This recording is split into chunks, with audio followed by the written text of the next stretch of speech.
Welcome to the Business Buyer Diaries. My name is Nathan Platter. I'm a full-time employee, and I bought a business. I did everything right, from finding the deal, handling all the due diligence on 63 opportunities, and ultimately bought a profitable gym. And boy, was I in for a big surprise as a new owner. I chronicled everything in real time, including the biggest wins to the stressful nights at 2 a.m. I'm sharing my journey without sugarcoating anything, so you don't make the same mistakes that I did. Here's today's episode. All right. Well, happy Friday. Caught up with the attorney, and long story short, we're going to be able to file Chapter 7. So the gist of it, I won't go into like our entire personal finances and business finances, but just to keep it simple. So I have a very above median income. And so between the two types of bankruptcy, there's Chapter 7 and Chapter 13. The basic difference is Chapter 7, overnight, if the court says yes, you are instantly debt-free. Now, if you have some stuff that are like luxurious or like bougie, you can't hang on to them. So like I have some sport cards, I have some firearms, I have some cash. And so some of those will be surrendered to the trustee. They'll get sold, and that'll help pay off some of the debts. The alternative is a Chapter 13. That's where you keep all of your assets and your liabilities, but for the next 5 years, maybe 3, you make a monthly payment to your creditor account. That's not enough to cover all the debt, but it's at least a good sized debt amount. And after 5 years, you hit your limit, whatever, and now you're done paying off your debts. When you're like at the median income or below, you usually qualify for 7. If you make a big income, you qualify for 13. Well, I'm above median, so I would normally qualify for 13. However, the business losses, over 50% of a combination of business losses as well as the business debt is far higher than my personal debt. So other than like our mortgage and a little bit of student loans, we're debt free. So we don't have a whole lot of debt personally. And so our business debt altogether is much higher than our personal debt altogether. So because of that, we can't... The gist of it is we automatically end up in the Chapter 7 option because we can't qualify for 13, so you end up in 7. And so now, like, we can qualify for an overnight debt forgiveness. Like, it's not going to be cheap. Like, we pay our attorney's fees, filing fees. We're going to write a check because we have some assets that we're not allowed to keep. So, like, we have a lot of cash. We can't keep all of the cash. We can just keep a little cash. So a lot of that cash will go to a trustee, like some memorabilia, some like personal possessions that are valuable. Those will get taken and liquidated to pay off the debt to the trustee. But like, we'll be debt free. We won't owe the landlord, the SBA, the seller finance note. Like, it's gone. It's going to be gone.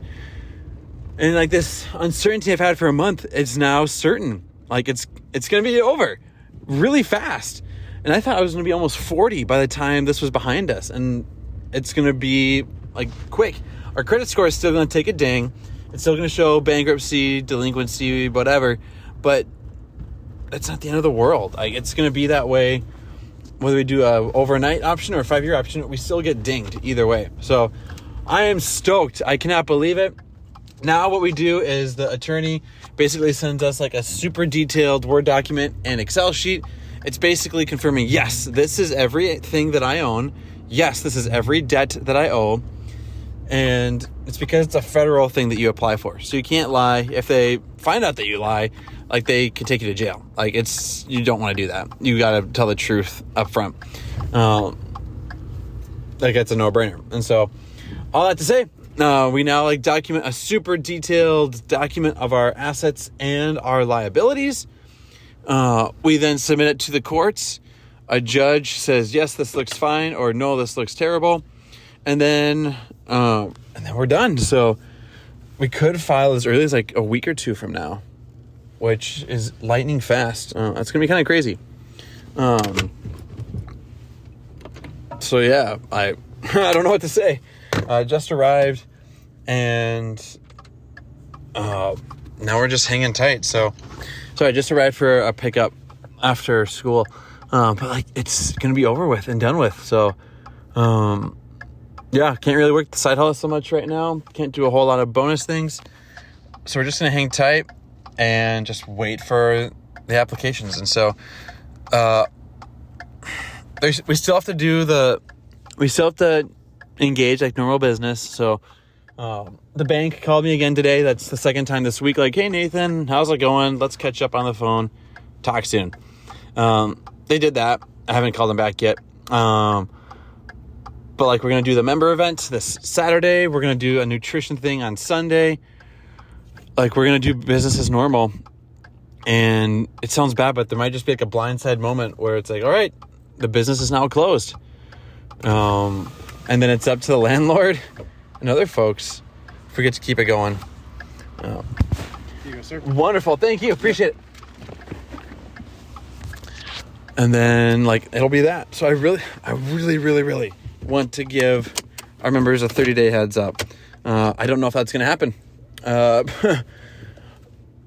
From what it looks like, it's going to be just like an overnight decision from the courts. And then like within a blink of an eye, I will not owe the bank or the landlord $1.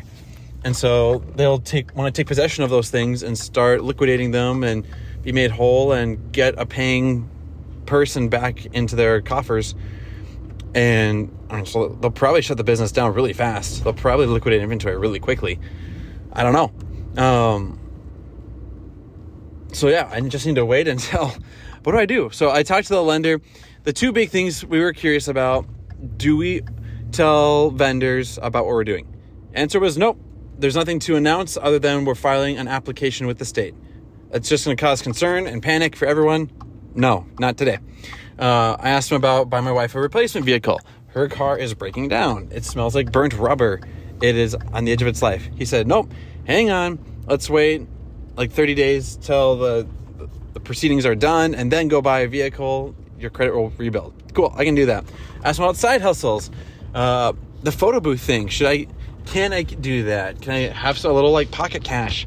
Should I stop that right now and wait a little while? He said, nope, hang tight, wait till 30 days after the verdict, and then feel free to go do what you want. So I want to have my time back. I want to have my life back. I also want to just be able to afford our simple life. And so right now I feel like I need to work a second job to do that. But I don't know if that's real or perceived still.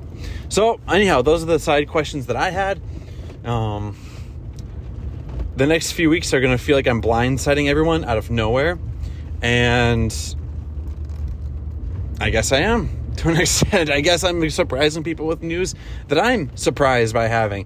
And so taking that out of context is not allowed. Yes, as everyone, I believe, will feel blindsided by this. I am also blindsided by all of this. So nobody saw this coming from a mile away other than the seller who sold the business, and there were thousands of dollars of losses when they reported that there were thousands of dollars of gains.